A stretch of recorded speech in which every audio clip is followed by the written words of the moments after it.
Okay. So, greetings and salutations. It's time to have a couple of go-rounds about this eclipse coming up. I have two people here on the panel today. I just have Gio Streba and Sean Hufford.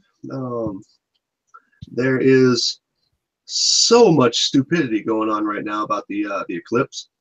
I don't even really know where to start on this, and me and my son have been trying to figure out if I'm going to do a video or if I'm going to do a hangout. And I figure there's just so much stuff. I wanted to do a video, but that would just be so time consuming. So, evening, guys.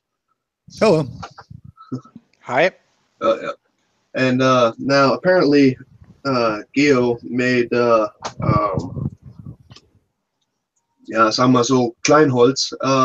He cut up Riley pretty bad with a lot of facts.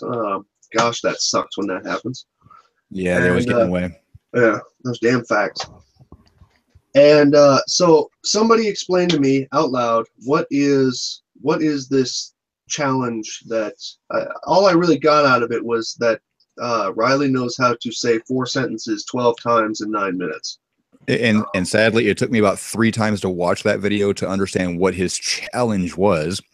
Yeah, I didn't catch the challenge part other than the results. It's not a challenge. It's not a challenge. It's more of a will you bet kind of thing. And he's saying that me and you need to bet our belief in the globe model if the results go in his favor, and he'll give up the flat earth model if the results go in our favor. That's what I got out of it. Now, if Anthony is conveying something else, he needs to unblock me so I can ask him what he means. But he's put out this challenge to Sly. He's put out this challenge to me by name, and the coward has me blocked because he got tired of getting owned. Wait, he's got you blocked because I heard your name come up in it a couple of times. Yeah, why would he have you blocked if he's challenging you on something? He blocked me because I removed him from my Skype's contacts list. At that point, his last comment to me was, I lost my freedom of speech when I removed him from Skype, and he blocked me. What? Yeah. It is the most cowardly thing he could have ever done. I don't normally get this vocal, but I'm just going to say pussy. Yeah, I called him pussy quite a bit. So he's got the balls to challenge me, but I can't reply to him because I'm blocked. Not because I did anything wrong. It's because I removed him from my contact list because I got tired of talking to him on Skype. Oh, you mean you got tired of hearing from him on Skype is what I would actually believe. Well, I got tired of tossing information at him and him just completely discounting it. So I just said, fuck it, I'm just going to remove him from Skype. It's not worth my time. Yeah, I would understand that. So because of that, according to him, and I quote him here, you lost your freedom of speech when you removed me from Skype. Okay, so from what I understand,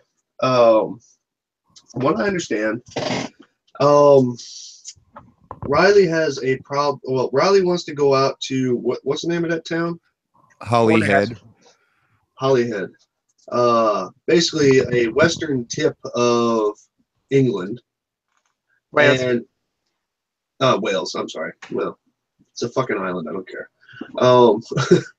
He wants to go out to the western tip of the island and view the little portion that is actually going to become visible in the penumbra of the solar eclipse. And he's on now, from what I looked up, he's only going to be able to see that for a couple of minutes. And it's only going to be a little sliver. It will begin at 7:38 p.m. his Holyhead time, and it will end at 8:26 p.m. The maximum amount of coverage will be at 8:02 p.m. Holyhead time. I have it shared. So the sun will still be just barely over the horizon, a couple of degrees. It will be 4 degrees above the horizon. Yes. Oh shit. Well, all you need is a hazy day, and you're not even going to see it. Because I had asked him in the comments below his video, what happens if it's a cloudy day? does that prove flat Earth? And he answered that Antonio is going to be down in Spain. A question from the chat. Dang Joss just asked, isn't that like an hour before sunset? Actually, no. Still sharing. Sunset on August 21st in Hollyhead will be at 8:32 p.m. However, Anthony's challenge or bet, he's going to be filming 15 minutes before sunset, which will happen near the end of the eclipse for him. So if he wants to start, if he actually wants to catch the most of the eclipse that he can, he needs to start filming a little sooner than 15 minutes before sunset. He needs to start filming at about 8 o'clock. That way he can actually see it before it reaches the highest point of coverage that it'll get. 8:02 and 45 seconds is when it'll be at the most coverage from there.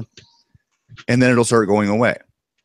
I have it actually on screen right now how much he will see at totality at 8:02 p.m. Oops, my bad. It's not much. Let me share you out here. Present to everyone. There you are. Okay. This is how much of the eclipse he is predicted to see at maximum. Yep. And that's the same from Manchester, what I looked up a little while ago. Now we go down to 8:17, 8:18 when he's going to start filming. The eclipse is almost over. And he'll still have a little bit, but if he's got it out of focus, he's not going to see any of it. Right. Now here's something that I worked out a little bit earlier today. You see the direction that it's going there, right? Yeah, this will be the direction as seen from Hollyhead. Okay, now one needs to note that if on flat Earth, it won't be going in that direction. No. Now let's play devil's advocate for a second here. Let's say the sun and the moon just barely miss each other by a mile. Okay. If they just barely missed each other, you know, let's put the moon right below the sun. Let's try and make this possible for a second. Okay.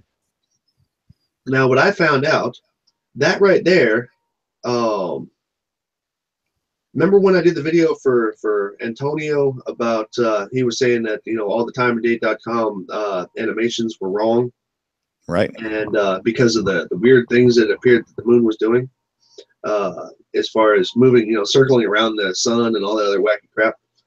Well, I sat there and I moved this around to in the exact same manner. I rotated it, given the information that's actually on there.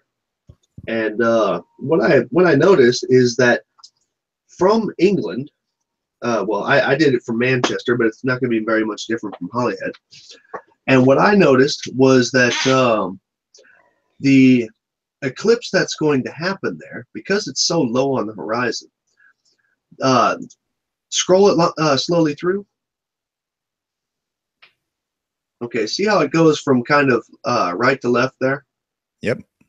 What he's going to view is he's actually going to view that if you turn that by about, what is it there? Probably about 70 degrees to the right. Okay, you're not going to be able to do it, of course. No, of course. But if you turn that graphic about 70 degrees to the right to equal it out to where the orientation is. Counterclockwise? Yeah, then no, clockwise in this sense. Okay.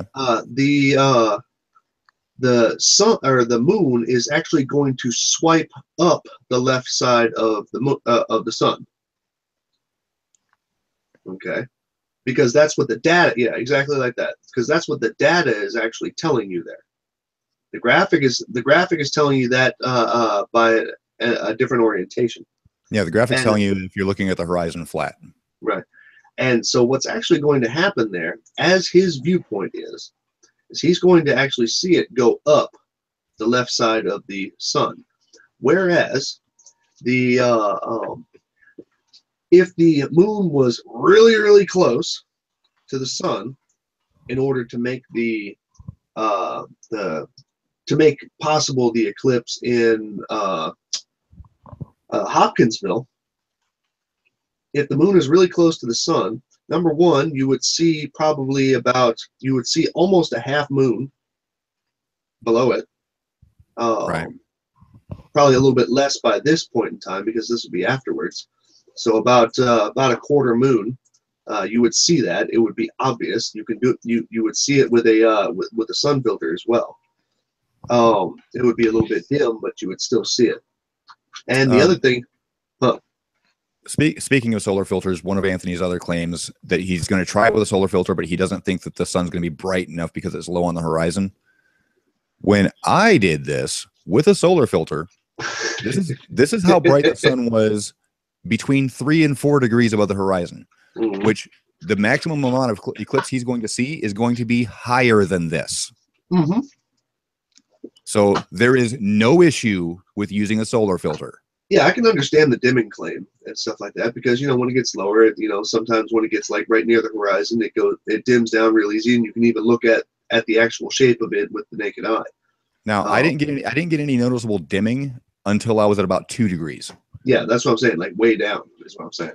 But during the maximum amount of eclipse, he's going to be higher than that, so he won't. And plus, the cloud cover was getting thicker as I got closer to the horizon, of course, because I was looking through more clouds. Right. On a strictly cloud-free day, a solar filter will see perfectly fine with 0 dimming all the way to sunset. Interesting. Even Wolfie has demonstrated this on some of his sunset videos. His solar filter did not dim out the sun to where you couldn't see it at all. It actually was very, very bright, even with his solar filter, because he had no clouds. So I just messaged Anthony, and he's saying that he's trying to film a complete hour before the sunset. Well, in his Flat Earth Challenge video here, he said he's going to start filming 15 minutes before sunset. So if he's wanting to correct that statement, he's more than happy to. But going by his challenge, he did not say an hour. Well, the other side of it. Yeah, I mean, that's something he just messaged me after I've told him that the maximum occurrence of the moon happens a little earlier. Yeah, so if he wants to correct his video, that's fine. But, the way his video is up right now, it's bad information. Now, the other joke here is that, like I said, on the devil's advocate side, the moon going away from, which would be moving away from England, okay, or Wales, who cares? Sun and moon moving away from England. The amount of parallax that you would actually see more parallax on the bottom of the sun. Now, because we're talking about being on a flat plane here, you would actually see more parallax along the bottom, and it would actually move out the opposite way. Just if it was trying to, properly as far as angles go, stay in sync from Hopkinsville, because that's the part where it's actually all going to happen. In order to stay in line with that, it's actually going to be a little bit more lower to the right of the sun. So that's something else to consider, is that it won't even be in the right place. Right. There will be a very drastic difference on where that little sliver of moon is going to be seen. Now, to switch topics a little bit, you said something earlier about globe busters.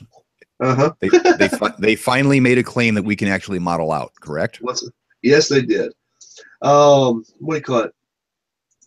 All throughout that, what was it, shady side of the moon or whatever it was, hangout that they did, they kept on going back and forth saying it does work on flat Earth. Okay, the eclipse does. Okay, now even though they said that the sun and the moon are the exact same size. Okay, that was from Bob and Morgile.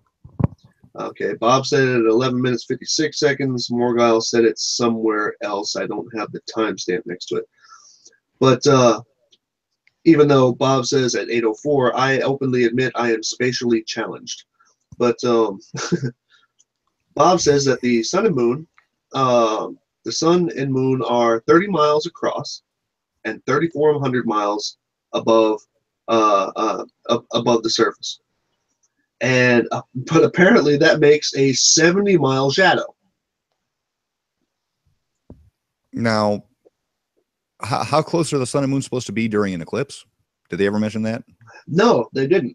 That's the part that bugs me, is you you can't give them all. You can't give us all the information to check their shit. Well, if you could at some point, stop presenting me, by the way. Are you? Yeah, I'm still presented, but I'm not sharing anything. Okay. If you get a chance, can you model out on a flat disk? They still like to use the disk, even though they say it's not the correct model. A sun and moon with their correct longitude and latitude locations directly below them, and demonstrate where that shadow would end up if they're both 3,400 miles in elevation. Oh, well, see, I already did that now. Well, actually, no, you didn't, because if they're both at 3,400 miles elevation, the shadow would never hit the Earth. Ever. Wait. What are you talking about? Well, if they say the sun and moon are both the same size and they're both at the same elevation, oh yeah, the shadow is going to be parallel with the surface of a flat Earth. Right. No, I understand what you're saying now, because one would never be below the other. Right. Or vice versa. No, I get you on that, but I think, well, yeah. Yeah, if they say they're the same height, then obviously, yeah, the shadow is going to go laterally and it's not going to come down. Yeah, so they're talking out of their ass right out of the gate. It would be a similar situation to the umbra and penumbra diagrams that we always see, only if you just put the Earth below it as opposed to the right of it. But here's another thing. Shadows, according to Bob and Morgile, and of course we all know the big video that Jeranism did on it, that shadows do not get smaller. Oh, wait. Wait a second. Now, they did all this on Globebusters. Was Jaren present? Yes, he was. So did they rag him for saying that it works on a globe model? They kind of went back and forth on it, but you see, what people have to understand about what Jaren did. Jaren did not say that the globe is true. He just said that the model works. He doesn't believe it, and he's been very open about saying that.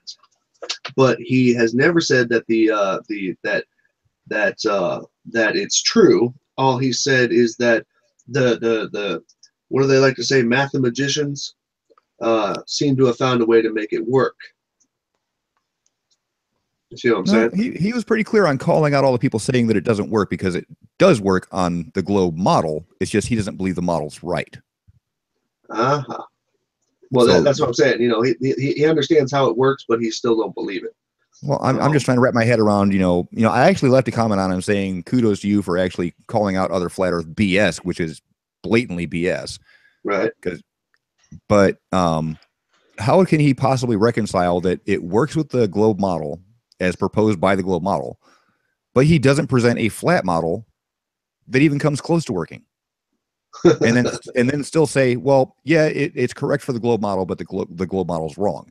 If it's correct for the globe model and it fits what we observe, and it's testable and repeatable, it shows that the globe model is correct, because you've offered no alternative that even comes close. Exactly.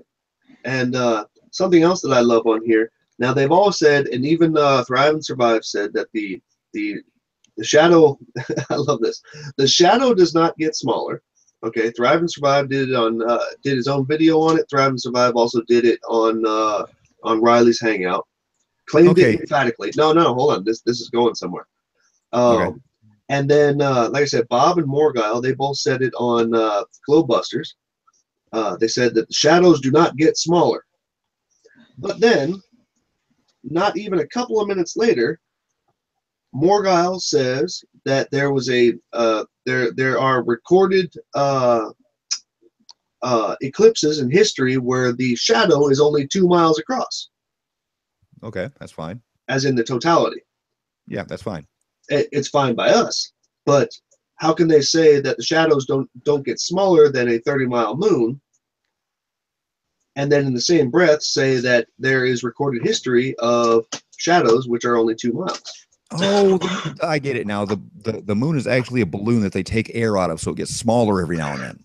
Well, then that goes into a whole nother thing, and that's the annular eclipse. The Ring of Fire. Here's the funny part about the Ring of Fire. Hold on, let me move this over here. I love the Ring of Fire because they look cool. Let me go like this, and then like this, and then like this. You still have me presenting, by the way. No, you have yourself clicked, dude. I don't have you presented. I'm not sharing anything. I can't unpresent myself. There you go. Now I'm not presenting anymore. This is the Ring of Fire, otherwise known as the annular eclipse. Something that that Antonio actually thinks is cool, and this cannot happen without. If the sun and the moon were the same size, then you're going to have to start talking about bendy light. Or the sun and the moon aren't the same size, because there's absolutely no way that this would occur. The moon has to be smaller than the sun for this to ever occur. Ever. Even if you say that the moon shrank for this to happen, which is probably the next excuse that's going to be exploited, this would never happen. This is the sun and the moon in the middle of it. This cannot happen if both are the same size. Ever. Period. Nothing else to say about it. It can never happen. And in this sense, there is no shadow of totality. Because by the time shadow hits the moon, or hits the Earth, our viewpoint is in the antumbra portion of the shadow. Now, I think one of the things that the FEs like to do, what they like to mix up, is silhouette versus shadow. Now, silhouette's not going to change on you. But silhouette is not shadow. Silhouette is just obstruction. And I think that's basically where all that comes down to, is why they keep on saying that shit. But, jeez. Well, their argument is the path of totality. They're saying that is the entire shadow. The path of totality is the entire shadow. That's what their straw man is. What?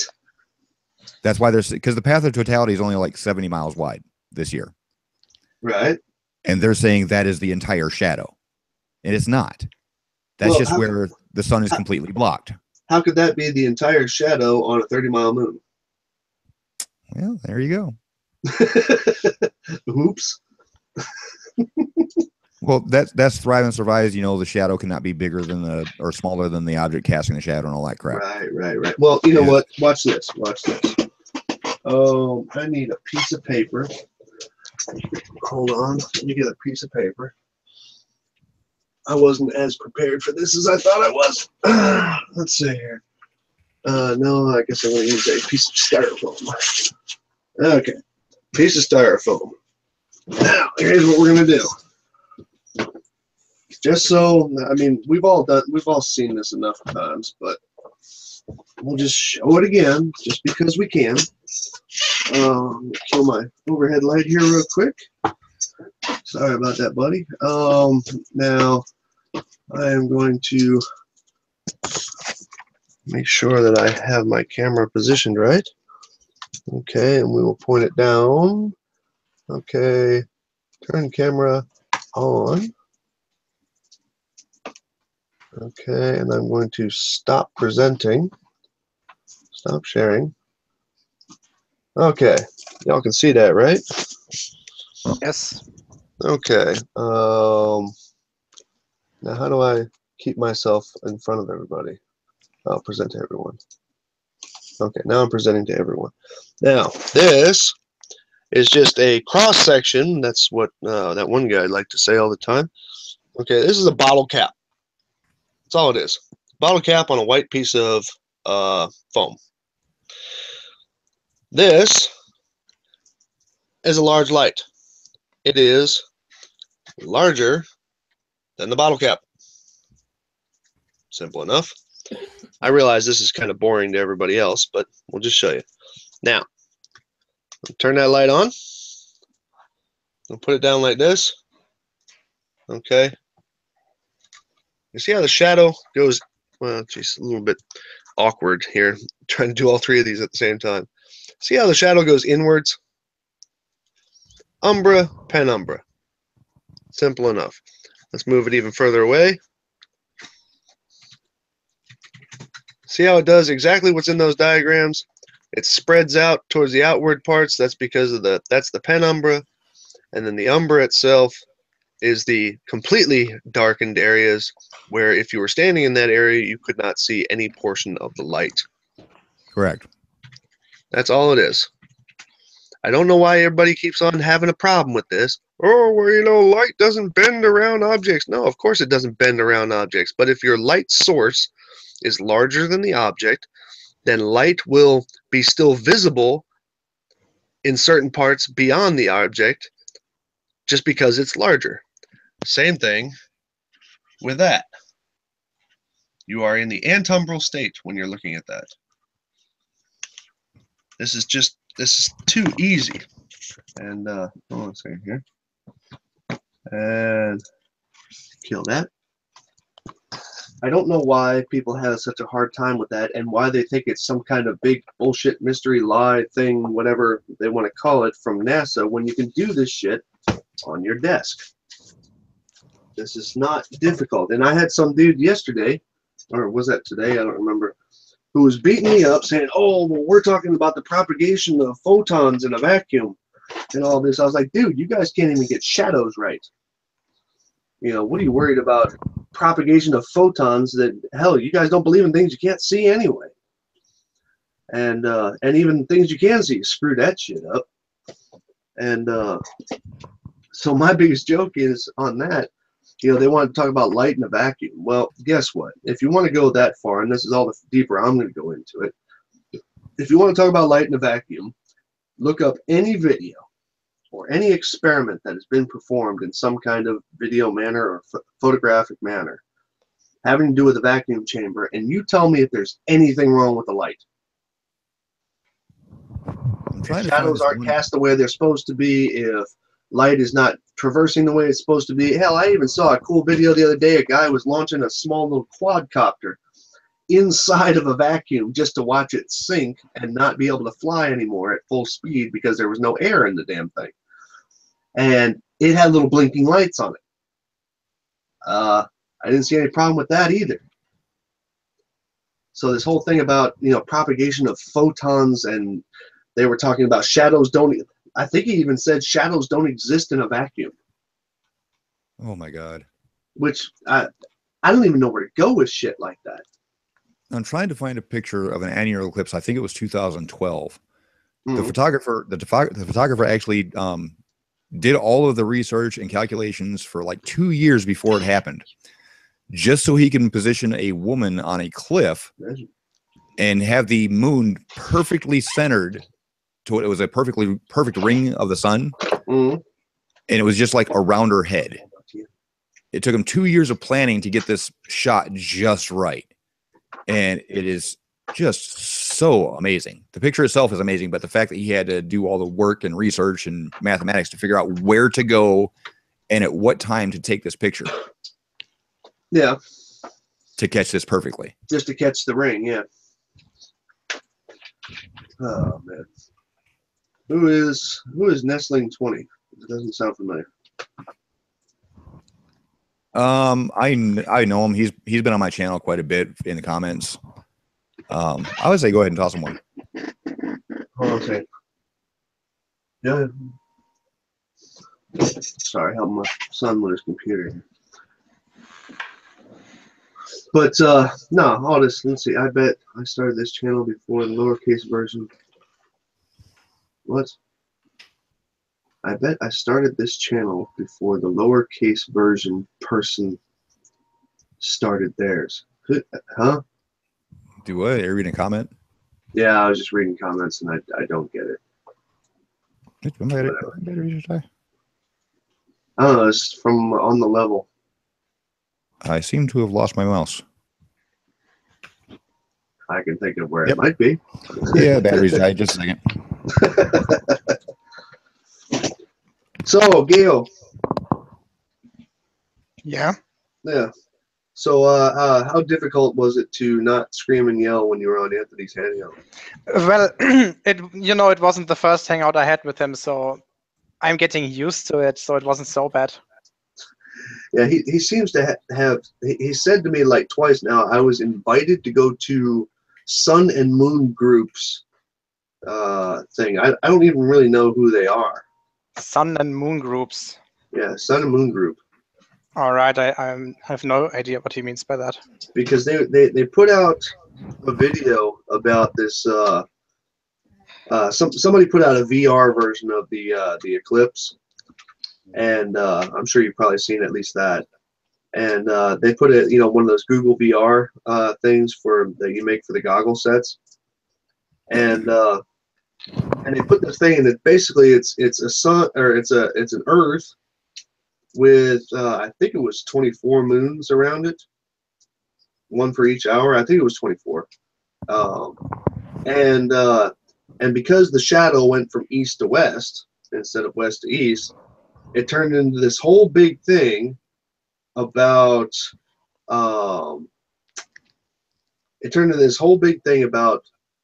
the fact that NASA must be wrong, because here we are demonstrating that it's right, as far as the shadows movement. And I was just like, so I went in, objectively to the guy who was doing the modeling, and he said they used a 10 times closer moon, which puts it right about the distance of Hillbonium. So I don't even know where to go with that, because what are you proving if you're using the wrong measurements? So I don't know. Okay, I'm back. Okay, how do I send a message to Nestling with the? Oh, I can just add him in, right? Yeah. If you have him in Google Hangouts, Actually, yes. I think I can add him. I think I got him in there somewhere. Well, hold on a second. I'm about to find out. Nestling. There he is. I got him. I just want to say quickly to the guy in the chat on the level. Yesterday, I presented the model with the sun, the earth, and the moon in the right scale to Anthony, and the results still matched up.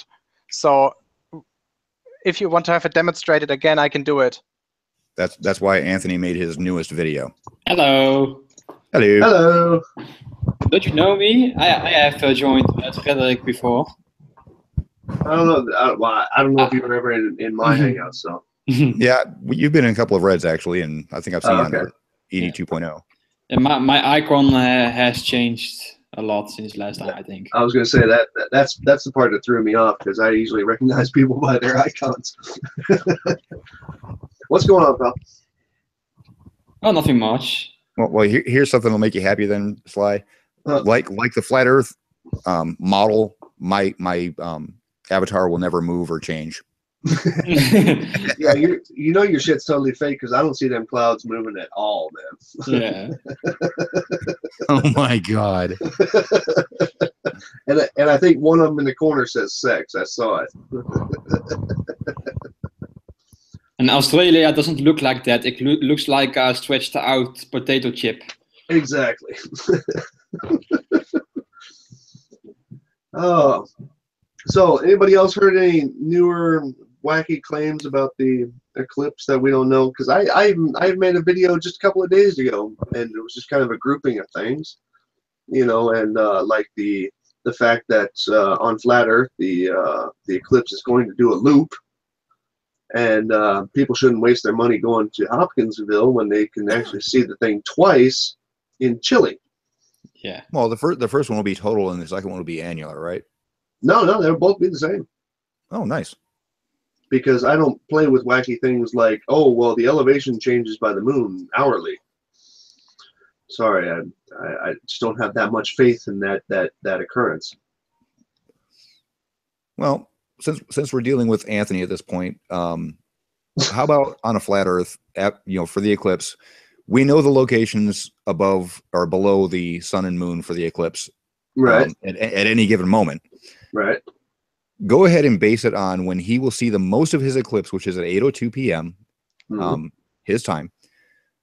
Model out its locations on a 3D or on I use 3D in quotes for a flat Earth, and try to get them to line up to the proper angles and see where it places the sun and moon for distance, altitudes, and see if they match up with the eclipse in other places in the world. Well, Sean, you say this stuff as if I haven't already done it. Yeah, but I just want to show Anthony the whole issue with how many different locations the sun and moon have to be in order to have the eclipse match where it's at. Well, like I said, now if they're close enough, if the sun and the moon are physically close enough, in other words, one's humping the other directly from above, the there will be a little bit of parallax that people see. Even though the moon will be oriented completely wrong, but I don't expect him to go that high tech with it. But hold on a second here. Well, I just wanted to show, since he's going to do the actual observation from a path that is nowhere near totality, it'll be at a very specific place on the sun. Not to mention the azimuth will be wrong. That's the next place I was going to say. Actually aim the directions of where the eclipse is happening at and where it places the sun and moon, and see how many and then ask him how it can be in so many places at once for every observer in the world. Exactly. Because not only will the altitudes be wrong every time you try this from one location to another, the directions will be wrong and everything. It does not work. Yep. Okay, hold on a second here. I gotta hold on. Since the last couple of times that I've started running 3ds Max on here while I'm in a Hangout, it blew up on me. Yeah, don't worry about it doing it in the Hangout because we don't want you. Well, no, that's because I was pushing it. That's all. But what I'm going to do is I'm going to save a link to the Hangout because apparently you only have like 3 minutes to jump back in. Right. And so I'm going to just put in here Hangout. TXT. There we go. Now it's saved on my desktop. So when I actually have to restart, if I have to restart, I know where to get the link and I can jump right back in. So let me drop that, drop this. Now I will screen share, open my left screen, screen share. Okay, so 3ds Max. Like I said, you seem to speak of this stuff like it hasn't already been done, buddy. Yeah. So this was using the oh wait, no, that was the other thing that I was working on. Hold on. Because that actually here shows which direction it's going to go on the thing, but we won't go there. Let's see, there it is. Tried and failed eclipse. So now I need this from camera. Yeah, it was camera 4 because that's the camera actually looking from England. Now what I have to do is I have to go, this was the last bit that I hadn't finished yet. Hold on a second. Now, this right here is actually the sun. This was just a marker, okay? But this here is the sun, this here is the moon, okay? And this, and then this is where all this, where my model was going, and this lines up directly right now, let's see, at 250. This lines up directly right now to cast the perfect shadow on Hopkinsville for totality. Okay. Now, what I'm doing, and I'll show you this also from the top. Okay, this is this is Hopkinsville, and then this is as it comes by. Okay. And that's that lines it up perfectly for the particular shadow that we're looking for. Now, here's the joke. This line going way off to the side here, that is at least, okay, I realize that, you know, where's he trying to go? Where's Anthony trying to go? The name of the damn town? Holyhead. Holyhead, okay. This is a little bit north of Holyhead. Okay, this is up in the Manchester area. Okay, but that's where it is. Actually on, hold on a second. Okay, you're rendering now it's going to take a second to render. Well, I'm just showing you where I have it. This is England turned on its side, obviously, because from the United States, which is upright in this particular picture, the UK would be on its side because it's almost 90 degrees difference. And this is up in the Manchester area. Okay, actually I think Manchester's just a little touch higher, but nevertheless, so if I go to, this is camera 4, if I go to camera 4, which I have already set it up. Let's see, camera 4. Okay, now I don't need to worry about that because that's just the sun marker that I was using for something else. But now if you see this here, this bit here is actually the sun. Okay, now playing it out in the correct direction, you will see actually from the moon will go up and then left. This is from a stationary horizon at the bottom view, and it will go up and then move over. It'll look like, actually, now don't mind these crisscross things, they will render. It's those are just the markers that I was using so you can see the sun and the moon, the teeny tiny sun and the moon from way up on the under camera position. Now my question is, because I know it's going to be asked, in the pre-render is the okay? That's never mind. You already answered it. I was going to ask: is it a little tiny circle of the sun, or is the like? Yeah. No, both the sun and the moon here are identical size. Okay, and you're going to see that much eclipse. Yeah. And it's going to go from the bottom up and then back over again. It's not going to just kind of skim by it like what we're going to see on the globe. Okay, it's going to go from the bottom up and in, and then it's going to move over to the left. And this is from a straight view. This is an unaltered view. And that's what it's going to do. Actually, you know what? Just for the hell of it, because I'm not going to need these anyway in this particular thing. And then I'll make this object properties.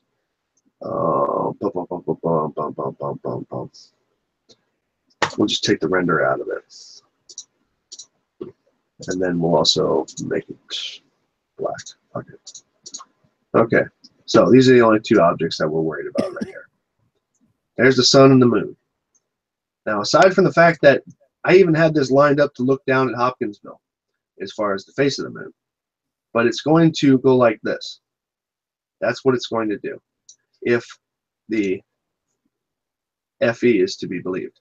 Now, I think I have that actually illuminated. Hold on a second here. Yes, I have it self-illuminated. Hold on a second here. We go like that. That's what's going to happen. That's what the moon's going to look like being directly below it. They don't touch at all. But see this phase that's on there? Yes, I was about to make the same point. If the sun and moon were that close, you would see like a very big crescent. This would be an incredible phase, a visible phase from England. And this is the view that he would get. Okay, now, like I said, if I go back to making it 100% self-illumination so that no light is actually shown on it, that's how much eclipse is actually going to happen. Yeah, again, no. What's that? Well, I've already shown what the eclipse is going to look like to Anthony. Okay. What you got? That was one of the first screen shares I gave, was what the prediction shows. Oh, yeah, yeah.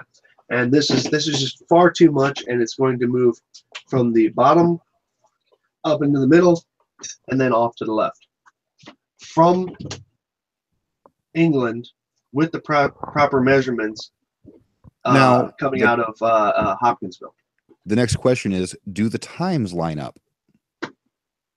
Because this is during the totality at Hopkins, right? The totality at Hopkins is, hold on a second, is right. That's totality at Hopkins. Okay, now go back to the render view of it from camera 4. Yep. Totality at Hopkins is going to look like this on flat Earth. And what time will that be at Hopkins? What is the totality time at Hopkins? I don't have that specifically in front of me at the moment. I'm trying to find it. Oops, that was the wrong link. Oh, right here.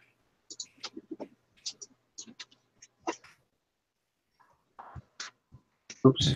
2 minutes 40 seconds. It will be at. Doesn't say.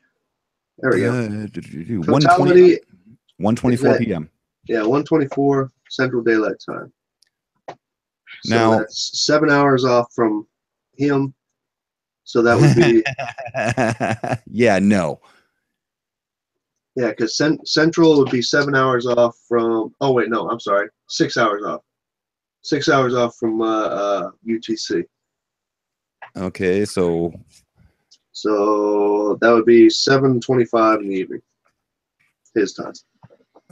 he's going to be an hour off, and he's still going to be seeing the eclipse, supposedly, according to Flat Earth. Well, yeah. Yeah, there's a problem there, Anthony. Because that is the time of totality at Hopkinsville. And that's with the sun and the moon, which are not touching each other, they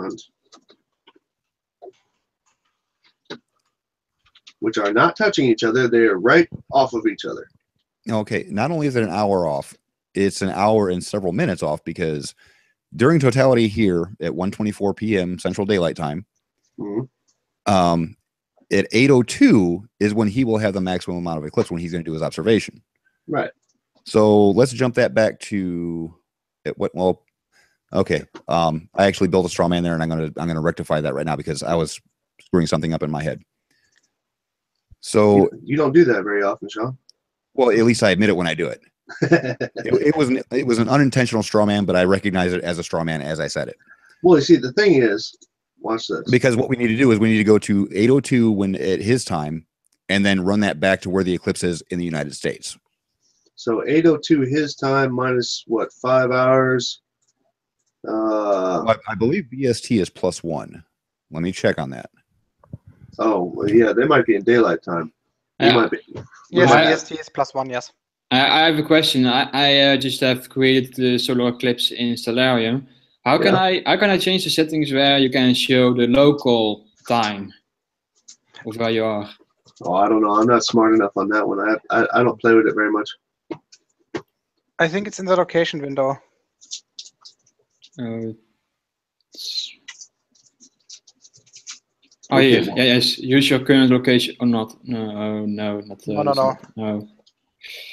Okay, yeah, they are on daylight savings time, and they are 5 hours ahead of Eastern. Or yeah, they're 5 hours ahead of Eastern.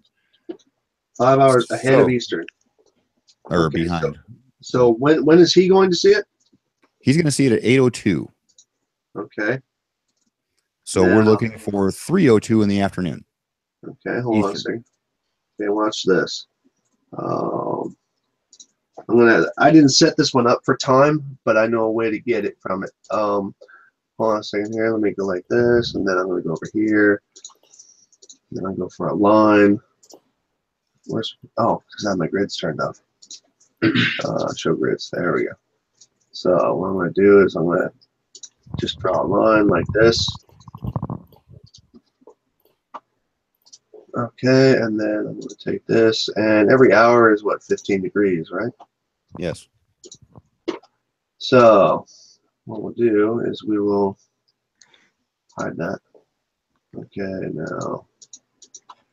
Oh, I'm going the wrong damn way. Rotate it. We'll go by, 0.5 degrees. That's fine. Rotate it. Now, this is at 13:25. So what time do we need at Central Daylight Time? That'll be 2:02. 2:02. Wait, that didn't help. All right, so 2:02. Well, do me a favor. It'll be probably easier since it's 15 degrees per hour.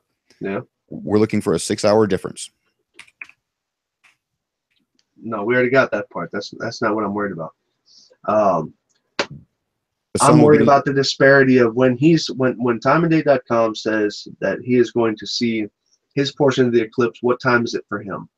8:02. 8:02. It's going to be it's going to be exactly 90 degrees from his location. Exactly 90 degrees. Yeah, if you run your north-south line, if you run the line north to south directly through his observation point, rotate it clockwise 90 degrees, and that's where the sun will be. Well, that's the funny part, because 90 degrees is here. from him.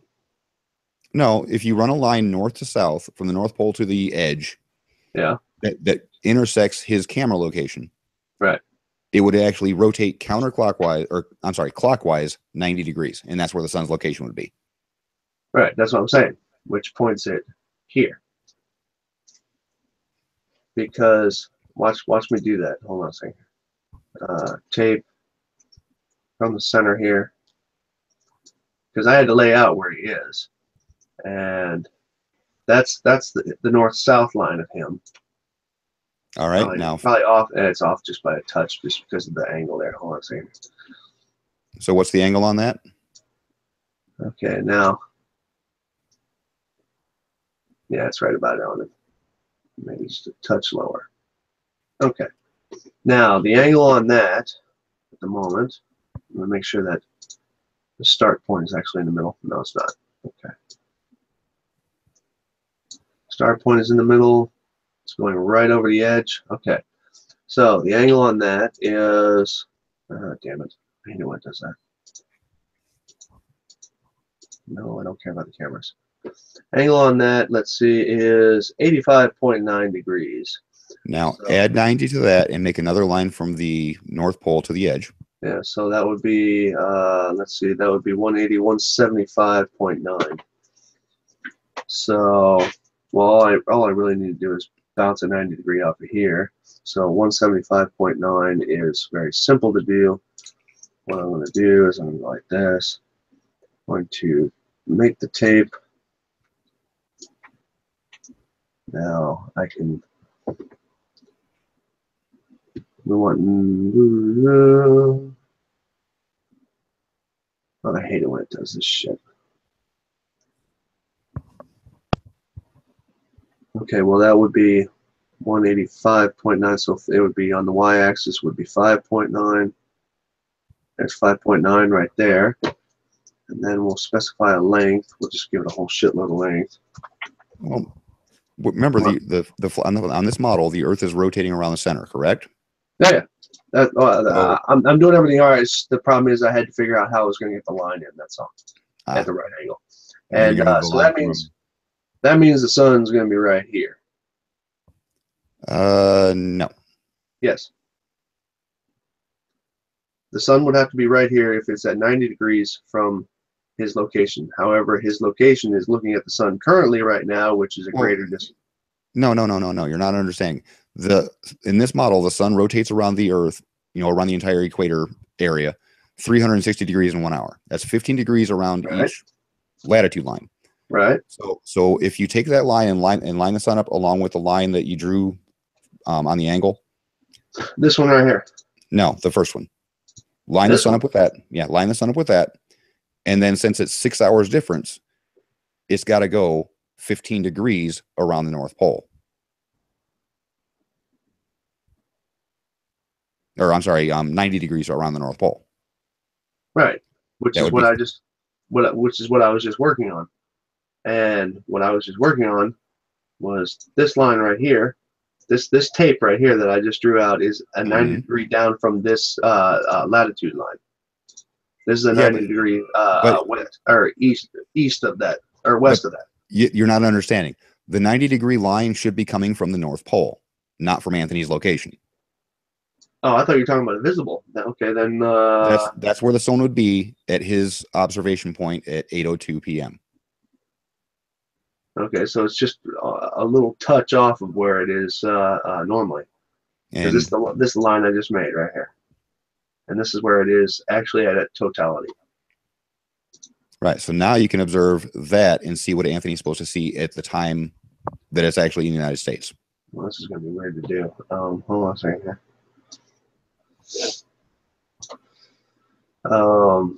Because I have an issue there.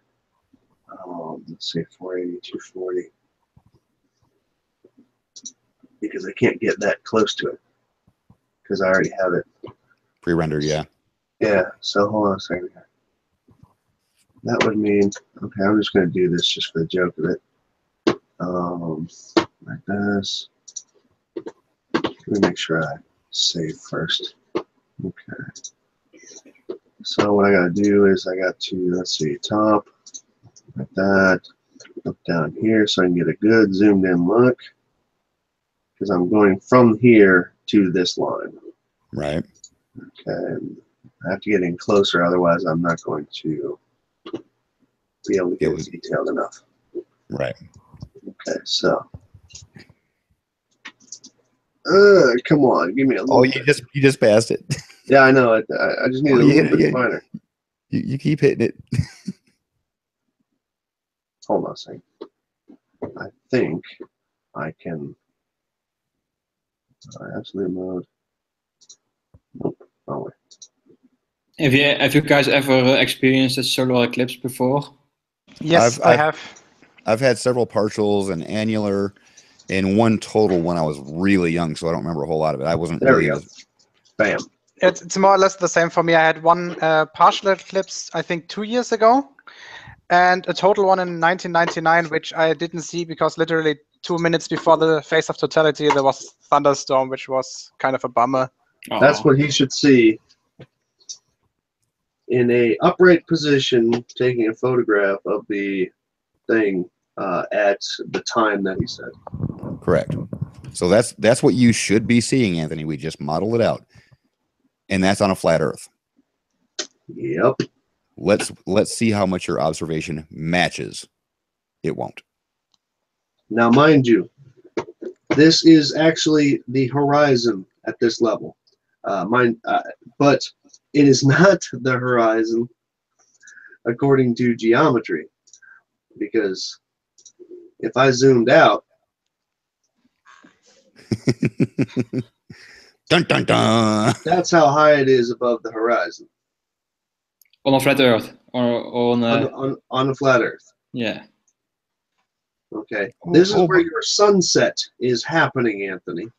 Oh, but perspective, completely it's like 30 degrees above the horizon. Yep. Yeah, the lowest the sun ever goes anywhere by any observation point on flat Earth, even looking across it, is 14 degrees. But perspective, let's not worry about the geometry or trig behind perspective. Okay, mind you, Anthony, if you make it this far into the Hangout, which I know you won't, but anybody else can point it out to them. This is how high this is going to be. As a matter of fact, let's go ahead and look at that. Let's see, front. Let me get exactly, wow. Let me get that angle. Hold on a second here. It's like a 45-degree angle. It's damn near. Let's see. I want to get it perfect like that, and then I got to go into the top because that's nowhere near where it's supposed to be right now. Okay, and we will take that end of it, put it right there at the camera. My son's sitting next to me. He's laughing his ass off. And we can take that one and move it. Stop indoctrinating him, man. I think it will be easier to list the observations that will agree with the flat Earth than is to list the observations that won't agree with the flat Earth. Exactly. Well, I think I just did a song on that, actually. Well, he was sitting here a little while ago. He was going to write out a list of things that just don't work on flat Earth as far as the eclipse, and he sat there and he looked at me. And he goes, "Well, everything. Nothing about it works." Okay, so let's get this number here. The numbers involve. Oops, let me get a little close. Now this is apparently. Hold on. I want to ask something on the chat. Lowercase on the level. Neil deGrasse Tyson did say the Earth is pear-shaped. Yes. Did you watch the rest of that to find out how much it is pear-shaped? Or did you just stop listening at that point? And when you're done with that, watch Quickie 3. I addressed that point. He said for all intents and purpose, it's pretty much a sphere. Yep. People don't realize that the word sphere actually means something to people. And if it's not a sphere, then it's not a sphere. And there's nothing out there that says it is a sphere. Nothing. It's more of a sphere than an egg is a sphere. So and he's not even listening to that fact that I addressed him. So yeah, he's just trolling. Well, don't forget, there's the 15 minutes. Who is trolling? Lowercase on the level. There's an actual uppercase on the level that claims that was his name first. I don't know if that's on true the or not. level. But apparently there's two on the levels. One's all lowercase, one's all capitals. I'm not sure who's who. Don't care. So just in case you're wondering, Anthony and anybody else watching, the angle, the upward angle above the horizon on the flat plane is 41 degrees up. Dun, dun, dun. Dun, dun, Well, I don't think he needs to dun. worry about that solar filter about being low to the horizon now, does he? Yeah, right. 41 degrees, Anthony. And that's your sunset. Well, technically that's 4 degrees above sunset. It's almost the correct answer. 42. So, no, 33, man. 33. But you see it right there. I mean, it doesn't get much more precise than that. And that is the upward angle from the horizon up to reach the sun. Oh, excuse me, which is, what's the distance on that sun? Since we're all about, getting things true and accurate. Now, this is 3,400 miles above the Earth, right? Mm-hmm. Okay, just making sure you're going by the Globebusters' official statement. and here's $1 million question: where should the sun be in reality? 93 million miles away. I mean degrees in the sky. At that point, Yes. what he's going to be looking at is what, like 2 degrees, 1 degree? So like a sunset. Yeah, actually, I want to test that out real quick. hold on. Angular Hold on, size. Let me give you a distance here. Hold on a second.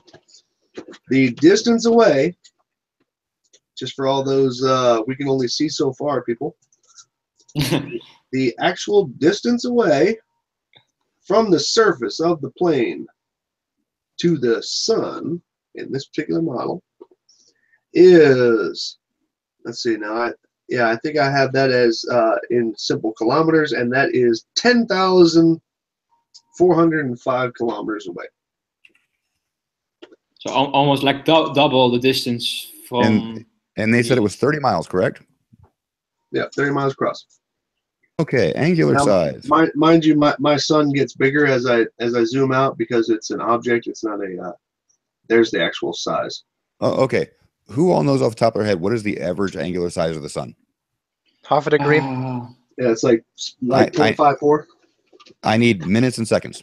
I think 3 arc minutes or something like that. Oh, you guys are better than me. I don't remember. I believe it's 32 arc minutes is what it actually is. Just I remember something about 3 minutes. It should be 30. Yes. Double checking this.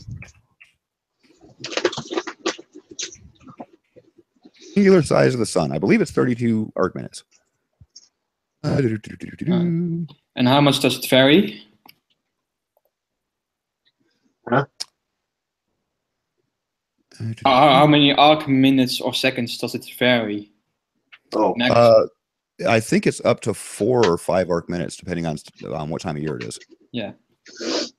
Like aphelion and perihelion, it's going to be bigger or smaller, but almost negligible to the human eye. But if you were living on a flat Earth, you would notice the sun getting bigger and smaller throughout the day. And no, Claire doesn't count. Claire doesn't. Perspective. Vanishing point. It's exactly due to perspective. The sun would be electrolysis. bigger. Don't do that. Illuminati. Oh yeah, I think you came in a little late, man. Check out my new background.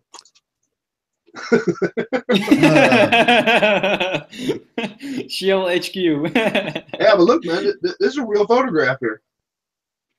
Okay, it's officially about 0.533 degrees on average. Okay. So let me convert that to minutes and seconds. Wow, I was pretty close. I said 0.54. Damn online calculator. Well, like I said, it's the average. Hmm. Hey guys, I'm going to let my dog out for a minute. Be right back. It is exact. Moet ook Okay. right. On average, the sun is exactly 32 arc minutes. Okay. I should say it's mean size, I guess, because it does get larger and smaller depending on where we're at in our orbit. So 32 arc minutes. Hmm. When I calculated 3,400 miles distance, if you were standing directly under the sun at noon with a linear size of 30 miles across, it would be at its largest 30 arc minutes and 20 arc seconds. Hmm. So since the sun is more often than not larger than that, they're already screwed up. Yep. There's nothing about this that works. I mean, No, they're not even all- testing their own claims. I mean, all you can do is model it out and show them, and they'll just say, no, because atmospheric lensing moves things to where I want it. Or Dr. Zach said that azimuth isn't important. Or, I mean, they can just throw in whatever the hell they want. You need to know, I've given up on trying to, or at least I've never even tried to convert a flat earther. I have no interest in doing that because they're already convinced of what they're saying anyway. Or those who aren't, they're actually just there to make money. My whole thing is that I just make sure that the actual facts, testable, justifiable facts get put out in contrary to the bullshit that they put out. So that if anybody looks it up, my shit comes up in their search results. And they can actually see that the shit that's being put out is just total bullshit. And people can actually test the stuff that I do. So that's the whole reason I got mine out.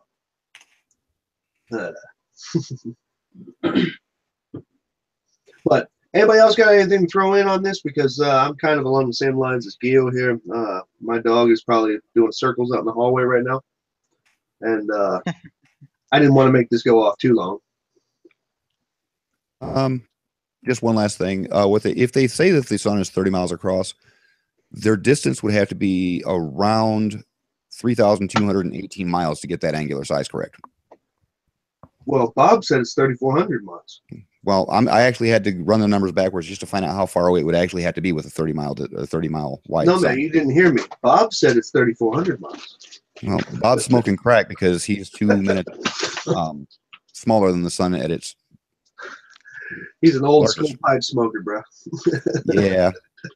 I just say that if they're going to make a claim, they really need to test the math on it before they make their claim. But we know that ain't going to happen. They're just going to make their claims and have people. No, they won't back him up. That's why Jaron actually refuses to say my name. Did you notice that?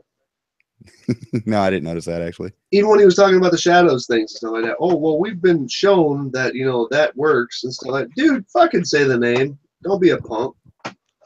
And what do you call it?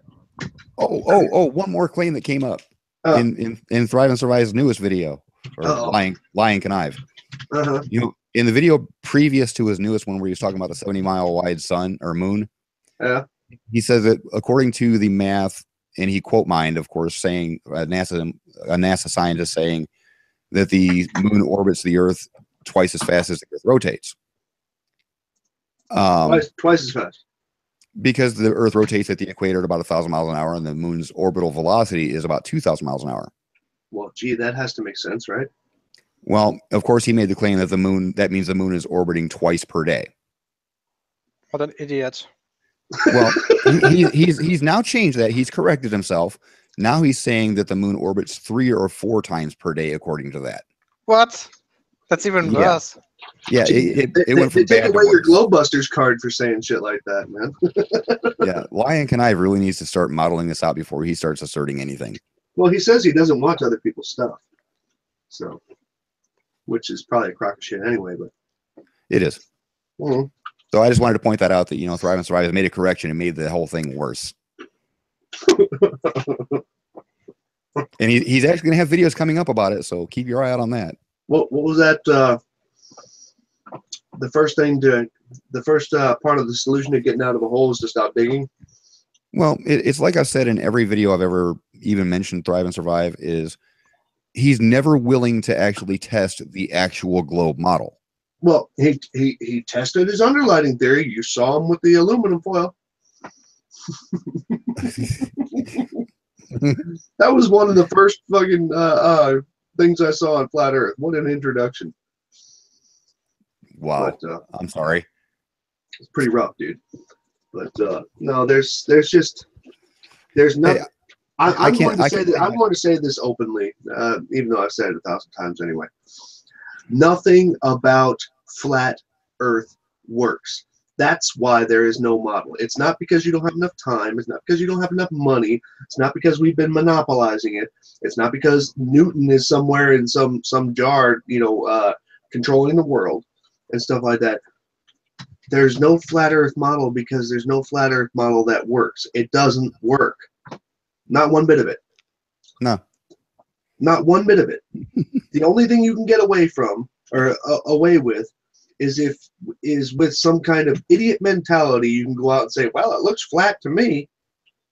That's about the only thing you got going for you. But if that's all the further you're going to research, then don't waste my time. Well, I'm just glad you liked my comprehensive flat Earth model that I put up a little bit ago. I hadn't heard that one yet, but I had a good giggle out of it. But it's true, right? Mm-hmm. I mean, taken individually, the claims can make sense if you throw a lot of logic out of the window. But they can be worded to where they can make sense. But when you try to make one claim work with another claim, it all falls apart. Monocentric observation. Yeah, exactly. I mean, I can take a photo of me holding up the Tower of Pisa. Doesn't mean that if you walk 5 feet to the other side, I look like some dipshit tourist who's leaning there with my hands up in the air. So for those in the chat, I'm going to do a shameless plug. My newest video, Go see it. you got to see it, and it just demonstrates how the flat Earth model works when you use it as a cohesive unit, and pay very close attention to the words. Yes, written and sung, and inspired by any flat earther who has ever graced the planet. And this is why you will never see a flat Earth model. And the song demonstrates it perfectly. So, we got anybody out there who's bitching? No, they're all watching Glowbusters right now. Aw, sorry for them. No. All right, ladies and gents, guys and gals, that's about it. I got a dog waiting outside. And so I just want to make this short. I wanted to just cover a couple of these points. Glowbuster says that the size of the sun and the moon, or at least Bob said, 30 miles across, 400 miles up. So y'all feel free to use that in your models if any of you out there are making videos.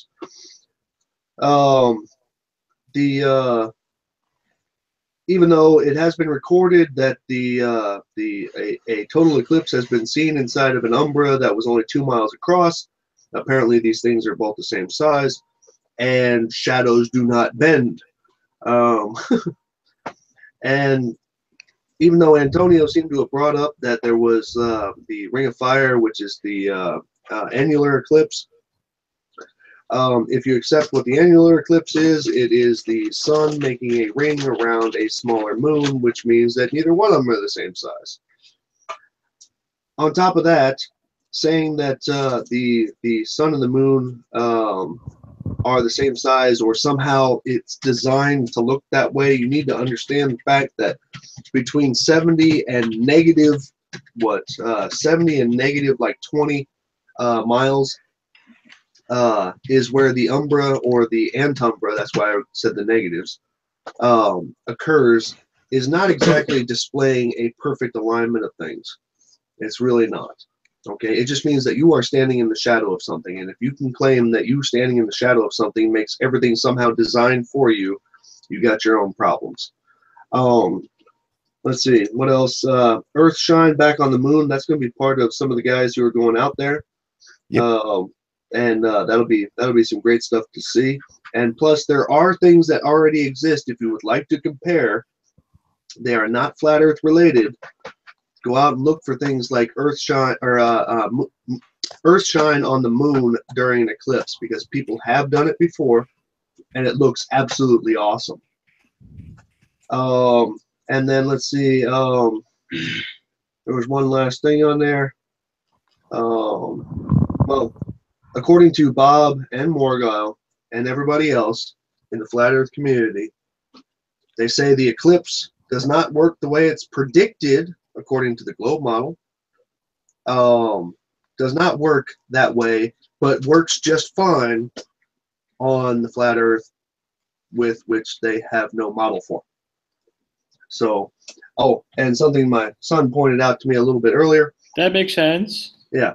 And what do you call it? Something that my son pointed out to me a little bit earlier, which I thought was really funny. I think Riley, well, Riley's not the first one, but he's the most recent one to say it. And that is, he knows that the sun, the sun can't be 35 or 93 million miles away, but he's sure it's closer.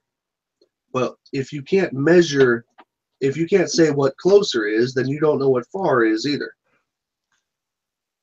Why did I just have a Sesame Street flashback? See what I'm saying? Near, far. So ultimately, you can't say that you know what something is if you can't describe how it's something else isn't. Okay? If you can't describe what 93 million miles away should, quote unquote, look like, then you cannot say that it's closer, because you have to be able to prove the same thing. So I just got outside and I saw a beautiful full moon outside. So it's now exactly half a moon orbit away until the solar eclipse. I saw some weird lights in the sky last night. Last night. That was pretty weird. And they were heading actually down your way, Gio. All right. You guys know tomorrow is a partial lunar eclipse? Really? Yeah, I read something about that. Yeah, it happens most of the time 14 days before the solar eclipse. Yeah. And now but where I'm at now is a full moon, almost perfectly. What time's it? Well, obviously, are we going to be able to see it here? Yeah, we should be able to see it here. Tomorrow night? Yeah. Yeah, because we can see the moon. It's not like the moon's hiding from us, and it doesn't have to line up with anything. Anyway, guys, I hope you guys have a great night. And what do you call it? Make sure everybody runs by and tell Globebusters and Anthony I said hi. Yeah, tell them that for me too. You know, I'm blocked like the pussy that yeah. Anthony is. Yeah, unfortunately, poor Sean's unblocked, and what do you call it? And yet Anthony finds it in some way justified to call somebody's name out that he's got unblocked. That just means that's that punk move all over again, buddy. Yeah, we've been through this already. Couple times. And, okay. Just a quick question: can someone see now the moon, or are they now in full daylight? It's currently almost midnight over here. Let me try to find the moon. Where are you? I'm in Nuremberg, Germany. Oh, okay. So yeah, I'm in the Netherlands, so you can't see the moon if you have a clear day. Case called. So it looks like it's clear. Give me a second. I'm in a city building, and I have to check on which side it is. Well, I can probably see it out my balcony, but that's on the other side of the apartment, and my microphone obviously won't go there. Yeah, the problem is I can see directly east and west, but I don't have good view towards south. It should be about south. I have it now on my stellarium, and this is how it looks like. And it's on south, more or less south. Wait, I can see it. The problem is I have to go to my kitchen, and my wireless headset connection will fuck it up. But I'm able to see it, yeah. So should we be able to see both the full moon if the Earth is flat? Maybe we can on both the Netherlands and Germany, but I don't know. Well, here's the joke about the full moon, man. See, now I keep on trying to go away. The joke about the full moon is apparently we can't see that far, or light can't travel that far, which is why we can't see the sun. However, it travels further to bounce off of the moon to come down to our eyes. Okay. No, it makes no sense. That's the explanations that are given. We can't see the sun because it's too far away, but however, its light, which is actually what we're seeing, can travel further over our heads, hit the moon behind us, and come down, and we can actually see illumination on the ground from that reflection, yet we cannot see the source of the light. but doesn't the moon emit its own light? Oh, well, see, that was debunked by the whole thing that they all thought they had about the moonlight temperature thing. What do you call it? Yes, the moonlight temperature is cooler than non-moonlight temperature. Yes, I have performed the experiment out in the middle of a field without any trees or anything like that. And yes, there is a slight temperature difference on the moonlit side, but the thing is that actually debunks the moon producing its own light, because anything producing its own light produces its own radiation, and that radiation will be warmer than areas that are without it. Oh, was it Des that just actually took one of the IR thermometers and pointed it at the moon and then, pointed it to empty sky? Actually, no, I didn't know that. I think it was Des that just did that. Let me check. Because guys, I gotta get. I really do. Okay, fine. Now you're getting into all the cool subjects, and I gotta get, because I gotta take my dog out. And plus, tomorrow I'm going to the zoo. So, Well, lucky you. ladies and gents, I hope you guys all have a great night. Anthony, you're full of shit. Glowbusters, you're full of shit. And all I can say is, before you answer back to that, prove me wrong. Cool? Guys, thanks for coming on my channel to have a talk. And we'll see you guys all next time. Cool? Yep. You. All right. Y'all have a nice night. See you guys. Cool.